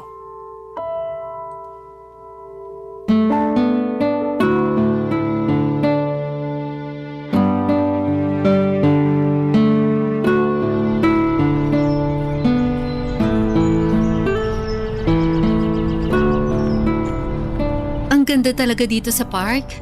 Alam mo, sa lahat ng mga lugar na pinapasyalan natin tuwing Sabado, etong park na to ang pinakapaborito ko. Kaya nga dito kita dinala eh. Sandali lang. Mahal, ano yun? Ha? Yun oh, tumingin ka dun. Ang ganda nung ibon. Asan? Wala naman ako nakikita. Mahal, ano to? Will you marry me? Pagpasensya mo na tong singsing ha. Ito lang kasi yung kinaya ng budget ko eh. Huwag mo nga akong pinaglololo ko. 1 taon na simula nung naging tayo. At sa tingin ko, panahon na para magpakasal tayo. I do. Ha? Oo, pakakasalan kita. Sa wakas! Hinaan mo nga yung boses mo, nakakahiya sa mga tao dito. Sorry na. Hindi mo naman kasi ako masisisi. Kasi ito na ata yung pinakamasayang araw sa buong buhay ko. Pero paaalalahanan lang kita ha. Kahit kasal na tayo, tutulungan ko pa rin sina mama at papa. Aba syempre naman. Kailan ba ako nagkaroon ng problema dyan? Wala lang, baka kasi kapag kasal na tayo, pagbabawalan mo na akong tumulong kina mama at papa. Ganyan na ba talaga ang tingin mo sa akin? Hindi naman sa ganun. Ang totoo nga niyan, masayang-masaya ako kasi ang laki na ng pinagbago mo. Pero may mga pagkakataon pa rin na mabilis uminit yung ulo mo. Pero hindi ibig sabihin nun ipagbabawalan na kita na tumulong sa mama at papa mo. Siguro nga, pero naaalala mo pa ba yung first date natin sa restaurant? Huwag mo na nga ipaalala sa akin yun. Basta, pangako mo muna sa akin na mas hahabaan mo pa yung pasensya at pangunawa mo. Ay, sige, susubukan ko. Huwag mong subukan, gawin mo. Opo, Commander. Aray! Ikaw naman kasi, puro kakalokohan. Alam mo, ito mga sinasabi ko, para din naman to sa ikabubuti mo eh. Ayaw ko kasing dumating yung araw na, alam mo na lamunin ka ng galit mo. Makinig ka sa akin, mahal. May aaminin ako sa'yo. Ay, gusto mo ba talagang malaman kung bakit galit na galit ako sa mga bakla? Sige, magkwento ka. Makikinig ako. May best friend kasi ako dati. Ang totoo nga niyan, para ko na nga siyang kapatid eh. Pinagkatiwalaan ko siya pero yun pala sila ayos siya. At ang pinakamasaklap pa dyan, sinamantala niya lang yung pagkakaibigan namin. Mahal, dapat noon mo pa sinabi sa akin to para mas naunawaan kita. Paano ko sasabihin sa'yo nagagalit ka tuwing umiinit ang ulo ko? Paano hindi iinit ang ulo ko tuwing nagagalit ka? Pero di bali na. Mas naiintindihan na kita ngayon. Pero ganito kasi yon. Hindi mo naman pwedeng idamay ang lahat ng bakla nang dahilan sa karanasan mo sa best friend mong yun. Hindi naman yata tama na yung mga bakla lang yung palaging nakakaranas ng diskriminasyon. At isa pa, hindi lahat ng bakla ay katulad ng best friend mo na yun. Ay, siguro nga tama ka. Mahal, salamat talaga kasi pinaramdam mo sa akin na naiintindihan mo talaga ako. Ano ka ba? Wala yun. Uulitin ko. Ipangako mo sa akin na simula sa araw na to, mas lalawakan mo na yung pangunawa mo, ha? Oo, promise. Alam mo, mas lalo mo lang akong pinahanga ngayon. Ang totoo niyan, gustong-gusto na nga kitang pakasalan ka agad eh. Huwag kang mag-alala kasi bukas magtatanong ako sa katrabaho ko na nagpakasal sa US. Ay sige, at bukas sa bukas, sasabihin ko na rin kina mama at papa na magpapakasal na tayo. Sigurado ako matutuwa sila. Pero sa ngayon, mag-celebrate muna tayo. Saan mo gustong pumunta? Ikaw talaga, gagastos ka pa? Okay na ako dito sa park. Huwag kang mag-alala. May ipon naman ako kahit papaano. Gusto mo bang kumain dun sa restaurant kung saan tayo nag-first date? Seryoso ka? Oo. Ba't mukhang gulat na gulat ka? Nung huli kasi tayong pumunta dun, gigil na gigil kang makaalis dun dahil sa waiter. Tapos ngayon, nagyayaya kang bumalik dun. Di ba sinabi ko naman sa'yo na nagbago na ako? At isa pa, masarap din naman yung pagkain dun. Nagbago ka na nga talaga. Oh, halika na. Yun na nga siguro ang pinakamasayang araw sa buhay ko, Papa Dudut. Yung araw na nagaya si Kyle na magpakasal at yung nakita ko na tuluyan na siyang nagbago. Para akong binuhusan ng napakaraming biyaya noong araw na yon. At ayun na nga, Papa Dudut, pagkalipas ng ilang buwan ay nagpakasal kami ni Kyle sa Huwes. At ang sarap pala sa feeling ng ikasal. Pinaglalaroan na ata ako ng tadhana kasi nga wala talaga sa bokabularyo ko noon ang magkaroon ng jowa. Tapos ngayon ay ikinasal na ako. At hindi lang dyan natatapos ang lahat.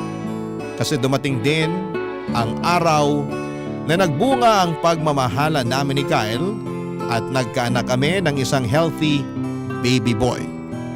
Sobrang saya ni Kyle noong nalaman niyang lalaki ang anak namin. At mas lalo pa siyang natuwa dahil kamukhang kamukha niya ang anak namin. At lalo namang natuwa ang mga magulang ko na may apo na sila. Isa yon sa mga bagay na talagang ipinagpapasalamat ko. Kasi kahit matanda na sina mama at papa ay nagkaroon pa rin sila ng chance na makita ang apo nila. Sobrang bilis ng panahon, Papa Dudut. Kasi parang kailan lang ay karga-karga ko yung anak namin. Pero ngayon ay nasa high school na siya at sa awa ng Diyos ay nakayanan namin ni Kyle ang pagpapalaki sa kanya. Aminin ko sa inyo na may mga pagkakataon na nalubog kami sa utang dahil sa hirap ng pagpapalaki sa anak namin. Pero sa kabila ng lahat ay kinakaya naman namin. Lagi ko ring ipinapayo sa anak ko na mag-aral ng mabuti para magkaroon siya ng magandang kinabukasan. At nagpapasalamat kami kay Lord kasi sobrang bait at talino ng anak namin. Pero papadudot, habang tuwang-tuwa ako sa anak ko ay unti-unti kong napapansin na parang kabaligtaran naman ang pinapakita ni Kyle. Isang araw habang nasa eskwela ang anak namin ay napansin ko na medyo namumula si Kyle at parang sasabog siya sa galit. Kaya naman minabuti ko na siyang kausapin at itanong kung ano ba talaga ang nangyayari sa kanya, papadudot.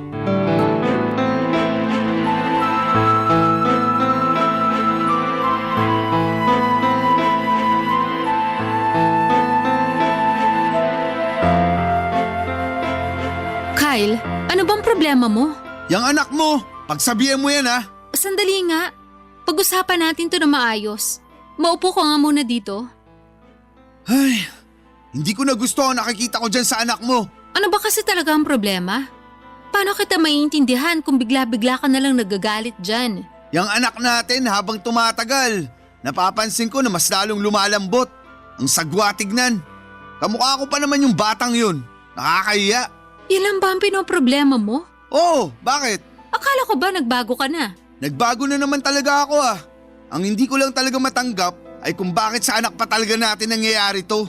Kung sakali mang bakla ang anak natin, hindi kabawasan yun sa pagkatao niya. At hindi yun kabawasan sa atin bilang mga magulang niya. Madali lang sa'yo ang sabihin yan kasi hindi naman ikaw ang pagtatawanan ng mga tao kung sakaling bakla nga yung anak natin. Ako ang pagtatawanan ng lahat ng tao. At ba't mo iisipin yung tingin ng ibang tao? Bakit? Sila ba ang nagpapakain sa atin? Wala namang ambag sa buhay natin yung mga yan ah. Wala ka na ba talagang kahihiyan? Basta. Sabihan mo yung anak mo na magbago na siya. Kung hindi, tatamaan sa akin yan. Kung meron man dito ang dapat na magbago, ikaw yun. Napakamapanghusga mo. Nagwawala ka na dyan. Ni hindi mo pa nga tinatanong o kinakausap yung anak mo eh. Tatanungin? Kakausapin? Para saan pa? Para mauwi lang sa dramaan yung usapan namin. Hindi. Pagka-uwi niya galing sa eskwela, papaluin ko yan hanggang sa magtanda. Huwag na huwag ka magkakamali na gawin yan. Sinasabi ko sa'yo, ako ang makakalaban mo. Kaya nagkakaganyan yan eh. Kasi kinukonsente mo. At kaya ka nagkakaganyan kasi ang liit ng utak mo. Hindi ka marunong umintindi. Yung galit mo lang ang pinapairal mo. Flora, sa lahat ng tao, ikaw ang nakakaalam kung bakit galit na galit ako sa mga bakla. Ang totoo niyan, wala na naman akong problema sa mga bakla eh. Pero yung makita ko yung nag-iisa kong anak na unti-unting nagiging bakla, malaking problema sa akin yun. Hindi ako naniniwala na wala ka ng problema sa mga bakla. Kasi kung totoong natanggap mo na sila, hindi ka magkakaganyan ngayon. Utang na loob! Ba't mo ba kasi ako pinipilit na tanggapin sila? Hindi sa pinipilit kita na tanggapin mo sila. Yung sa akin lang naman, kung hindi mo sila matanggap sa kung ano sila, sana naman respetuhin mo pa rin sila bilang tao. Alam mo, napapaisip na nga ako eh. Siguro kasalanan mo ang lahat ng to. Nung buntis ka, pinaglihi mo ba yung anak natin sa bakla? Hayop ka!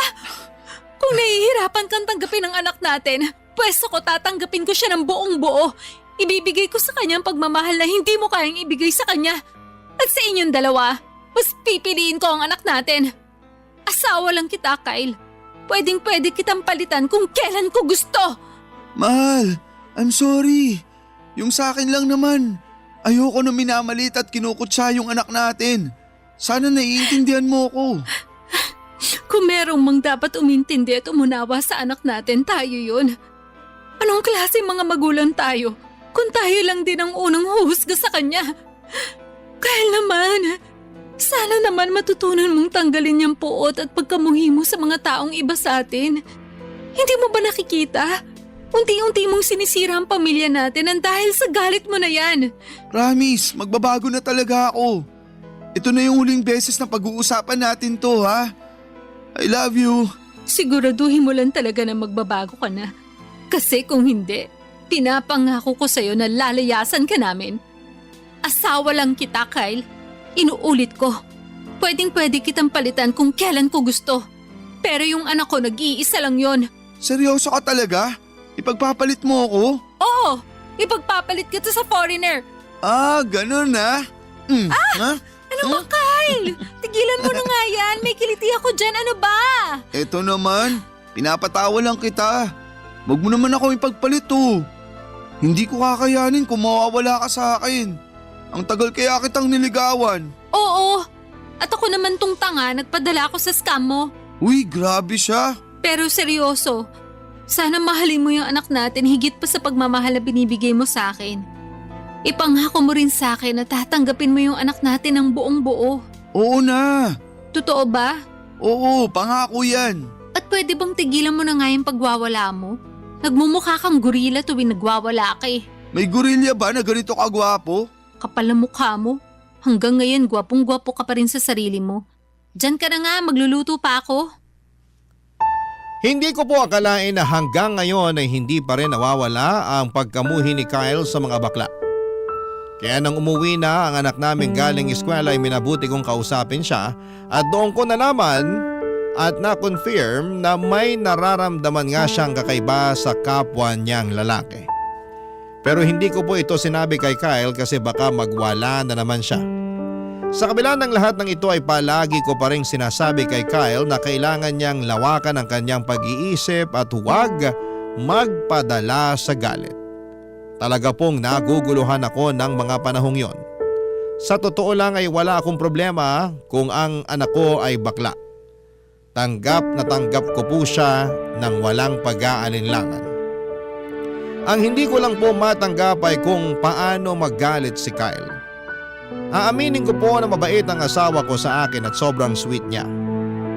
Pero kapag nagagalit siya, medyo nakakatakot. Kaya sinabi ko kay Kyle na okay lang magalit siya sa harapan ko. Basta wag na wag niya lang idadamay ang anak namin. Sinabi ko rin na kung may gagawin siyang masama sa anak namin ay talagang hindi ko yon matatanggap at iiwanan ko na talaga siya. At sa awa ng Diyos ay mukhang nakinig naman si Kyle at pinakitunguhan niya ng maayos ang anak namin. Pero unti-unti ring napansin ng anak namin na medyo lumalayo ang loob ng tatay niya sa kanya. Kaya ang ginawa ko na lamang, ako ang bumabawi sa anak ko at ako ang nagpupuno sa lahat ng pagkukulang ni Kyle. Para kahit papaano ay hindi maramdaman ng anak namin na may kulang sa kanya, Papa Dudut. Barangay Love Stories. Barangay Love Stories. Hindi ko na ulit nakitang umiinit ang ulo ni Kyle at ako naman ay abala pa rin sa pagtatrabaho at pag-aasikaso ng bahay. Pero Papa Dudut, habang tumatagal ay mas lalo ko lang napapansin na lumalayo na ang loob ni Kyle sa anak namin. At kahit na anong gawin, ang anak ko ay mas lalong nagiging malinaw na nandidiri at naiilang na si Kyle sa sarili niyang anak. At ang totoo niyan ay naaawa na rin ako sa anak ko kasi mas lalo ko nang nahalata na nangungulila siya sa pagmamahal ng isang ama. May isang beses na kinausap niya ako at ang sabi niya sa akin na naiinggit daw siya sa mga kaklase niya kasi maganda daw ang relasyon nila sa mga tatay nila. Kaya gabi-gabi ko po talagang ipinagdarasal na sana'y dumating na yung araw na magkaayos na yung mag-ama. Na sana'y dumating na yung araw na maramdaman ng anak ko na buo at kumpleto ang pamilya niya. Kaya nagkaroon ako ng plano para mawala na yung ilangan sa pagitan ng mag-ama ko. Isang gabi ay kinausap ko si Kyle at sinabi ko sa kanya na siguro'y panahon na para kausapin niya yung anak namin. Kasi kapag kinausap niya ito ay baka mas tumibay yung relasyon nila bilang mag-ama. At bago nag-usap yung mag-ama ko ay sinabi ko kay Kyle na dapat ay lawakan niya yung pag-iisip niya at unawain niya yung anak namin. At mukhang sumang-ayon naman si Kyle sa sinabi ko. Noong nag-usap na ang mag-ama ko ay dumiretso na muna ako sa kusina para magluto. Pero Papa Dudut, mukhang nagkamali ako sa plano ko na ito. Hindi naging maganda ang pag-uusap nila ng anak ko. At sa halip na maging solusyon ay nagbigay pa ito ng mas matinding alitan sa pagitan nila. Natutunan ko na kung minsan kahit na ang pinakamaganda na intensyon ay maaaring magdulot ng mas malaking problema. At ang tunay na solusyon ay maaaring hindi laging ayon sa plano, Papa Dudut.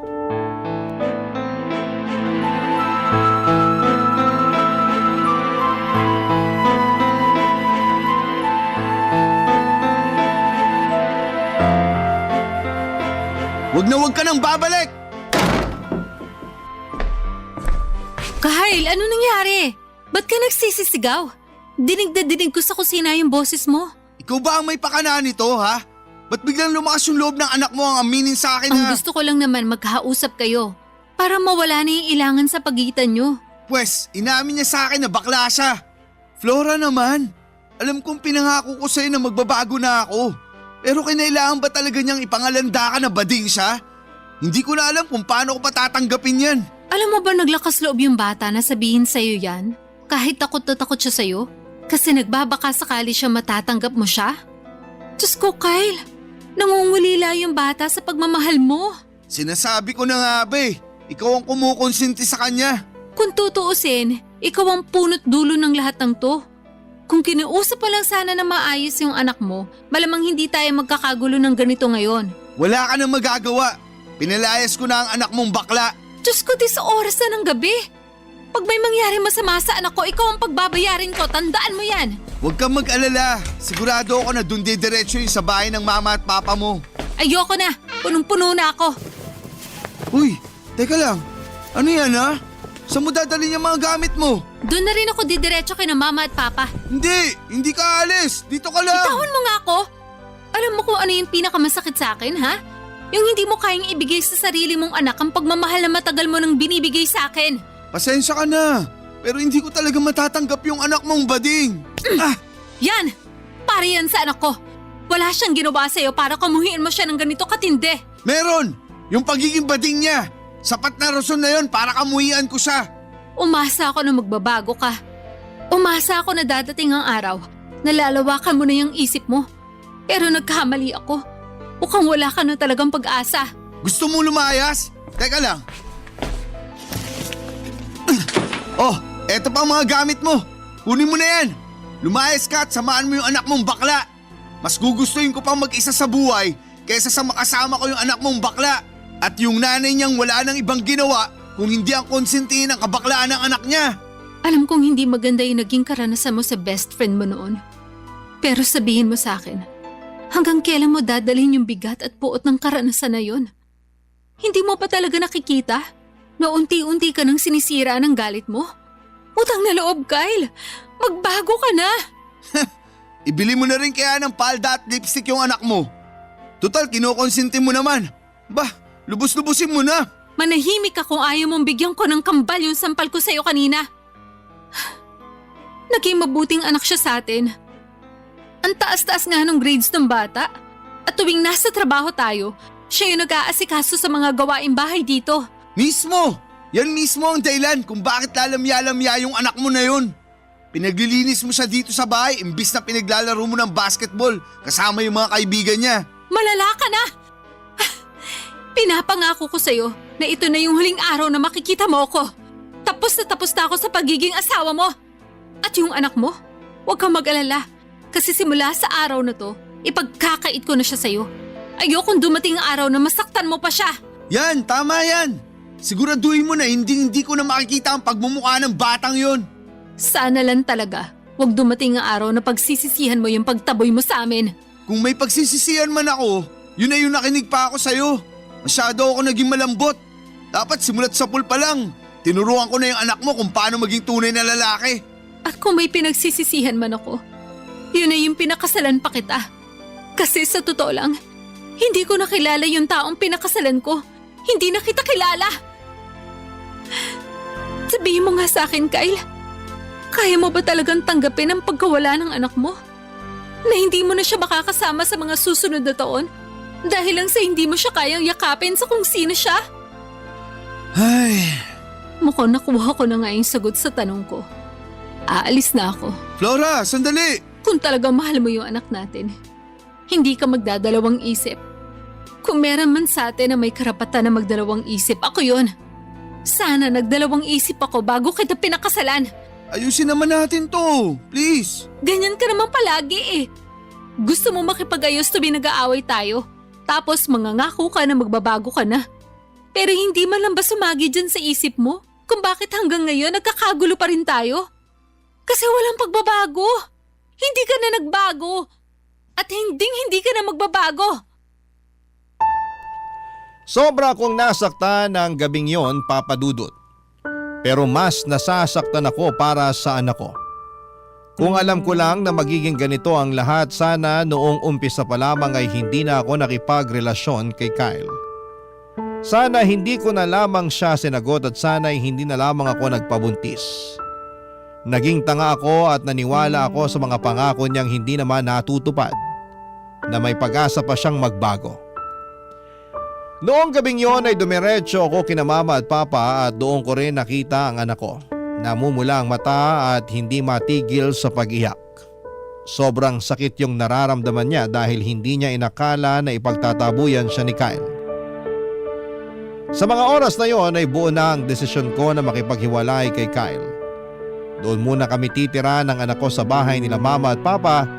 Gaya nga ng sabi ko, Papa Dudut, mas mabuti nang wala ng tatay ang anak ko kesa magkaroon siya ng tatay na mapanakit at mapanghusga. Dumaan ang mga linggo at naging magaan ang buhay namin sa piling ng mga magulang ko. Sobrang saya nila mama at papa kasi araw-araw nilang kasama ang apo nila. May isang beses na pumunta si Kyle sa bahay ng mga magulang ko, pero pinaalis ko rin siya.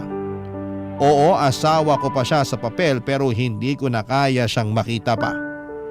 Tuwing naisip ko ang anak ko na umiiyak dahil sa ginawa ni Kyle, lalo ko lang nararamdaman na tama ang naging desisyon ko na layuan na siya.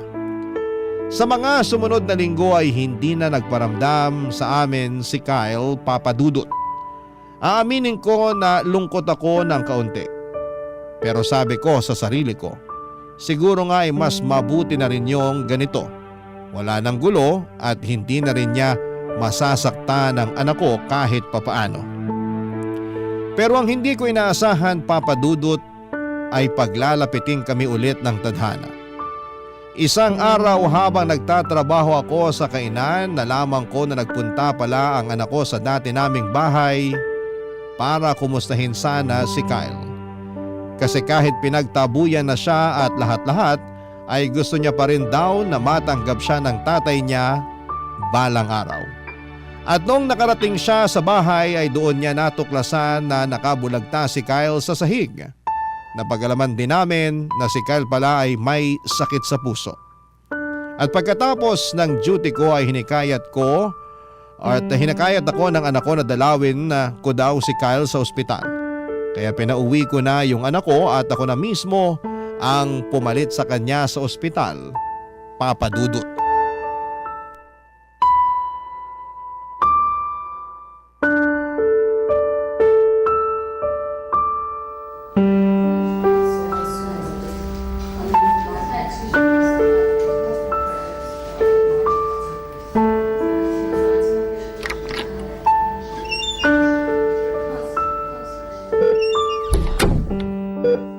Anak, ikaw ba yan? Kyle, Laura, mahal. pinauwi ko na yung anak mo. Ako na muna magbabantay sa'yo dito. Hindi niyo naman kailangan gawin to eh. Alam mo ba na yung anak mo mismo may gusto na dalawin kita? Sising-sisi ako sa mga nagawa ko sa inyo noon. Hindi ko akalain na yung batang kinamumuhian at pinandidirihan ko ay hindi niyo tutulong sa akin. Kung hindi dahil sa kanya, malamang pinaglalamayan niyo na ako ngayon. Aaminin ko. Hanggang ngayon, hindi pa rin humuhupa yung galit ko sa'yo. Dapat lang talaga na magpasalamat ka sa anak mo. Alam mo ba na grabe yung trauma na inabot niya sa'yo? Halos hindi makakain yung bata nung araw na pinalayas mo siya. At hanggang ngayon, naaalala niya pa rin lahat ng mga masasakit na salitang sinabi mo sa kanya. Sana mapatawad niyo pa ako. Pinapangako ko na babawi ako sa inyo. Huli na ang lahat. Kung gusto mong bumawi sa anak mo, hindi kita pipigilan. Pero yung sa atin, matagal ko nang tinapos yon. Hindi mo na ba talaga ako mapapatawad? Kayang-kaya kitang patawarin. Pero yung magkabalikan tayo, ibang usapan na yon. Alam kong marami akong nagawang pagkakamali. At kung may babalik ko lang sana yung panahon, hindi ko gagawin yung mga nagawa ko sa anak natin. Hindi na sana tayo humantong sa ganito kung napagtanto mo yan nung umpisa pa lang. Hindi ako nagkulang sa pagpayo sa'yo, pero ikaw tong napakatigas ang puso. Sawang-sawa na ako sa mga pangako mo na napapako. Mukhang nakapag-desisyon ka na nga. Kung ganun, rerespetuhin ko yun. Pero pinapangako ko, kapag nakalabas na ako dito, babawi ako sa anak natin. Pero kung sakaling magbago pa ang isip mo, andito lang ako. Handa akong mahalin ka ulit. Masyadong malaki ang hinihingi mo sa akin, Kyle. Kung tutuusin, ilang beses na nga kitang pinagbigyan eh. Siguro kung ako yung pinagmalupitan mo, mas matatanggap ko pa. Pero hindi eh. Binuhos mo lahat ng puot mo, lahat ng galit mo, at lahat ng trauma mo sa anak natin. Pero sa kabila ng lahat ng yon, alam mo ba na takot yung bata nung nakita kanyang nakahandusay sa sahig? Patunay lang yon na sa kabila ng ginawa mo sa kanya, mahal na mahal ka pa rin ng anak natin. I'm sorry. Hindi ko alam kung mapapatawad ko ba ang sarili ko sa lahat ng nagawa ko. Huwag ka sa akin mag-sorry. Doon ka sa anak mo humingi ng tawad. Pwede ba akong makiusap sa'yo? Ano yun? Pwede mo ba siyang pabalikin dito? Sabi kasi nung nurse, wala pa akong malay nung binantayan niya ako dito. Sige. Saglit, tatawagan ko lang. Oh, heto. Hello, anak? Salamat at niligtas mo ako Anak, patawad sa lahat ng nagawa ko sa'yo. Naging makasarili ako at buong buhay mo. Imbis na iparanas ko sa iyo yung pagmamahal ng isang ama, mas pinili kong kamuhian at pandirian ka. Kung may babalik ko lang ang panahon, hindi ko gagawin ang lahat ng mga ginawa ko sa iyo noon. Sana hindi pa huli ang lahat. Kapag nakalabas ako dito, hayaan mo ako makabawi sa iyo, Anak, masaya ako na nagkamati na rin tayo sa wakas. Mahal na mahal kita. Sige na, ibabalik ko na sa nanay mo tong cellphone. Hello, anak? Sige, hihintayin ka namin. Bye. O ayan, papunta na raw. Flora, wala na ba talagang pag-asa na magkabalikan tayo? Huwag mo na munang alalahanin yan. Ang pagtuunan mo ng pansin, yung pagpapagaling mo. Pero Sige na, huwag ka na makulit. Siya nga pala, yung tungkol sa bayarin mo dito sa ospital, tutulong daw yung boss mo.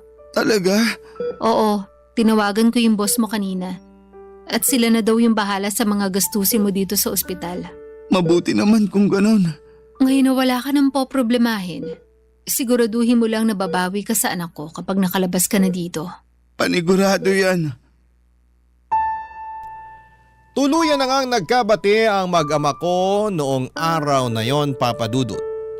Pero hindi na muli kaming nagkabalikan ni Kyle at sa kabila ng lahat ng nangyari ay wala akong pinagsisihan sa desisyon ko. Ang priority ko ngayon ay ang anak ko at ang mga magulang ko. Kung sakali man na magkaroon ako ng panibagong asawa, sana yung taong tatanggapin at mamahalin ang anak ko ng buong buo. Walang labis, walang kulang. Pero ang totoo ay hindi ko alam kung kailan pa mangyayari yon. Kasi wala naman akong pera para sa pang-annulment. Pero okay lang sa akin ang ganitong buhay na kahit na wala akong katuwang sa buhay, at least nandiyan naman ang anak ko at ang mga magulang ko. Sapat na po sa akin yon. Sa puntong ito ay nagpapagaling pa rin si Kyle at patuloy siyang dinadalaw ng anak namin tuwing wala itong pasok. Masaya na ako na maayos ang relasyon ni Kyle sa anak ko. At nagpapasalamat talaga ako na sagot na ng boss ni Kyle lahat ng mga bayarin sa ospital.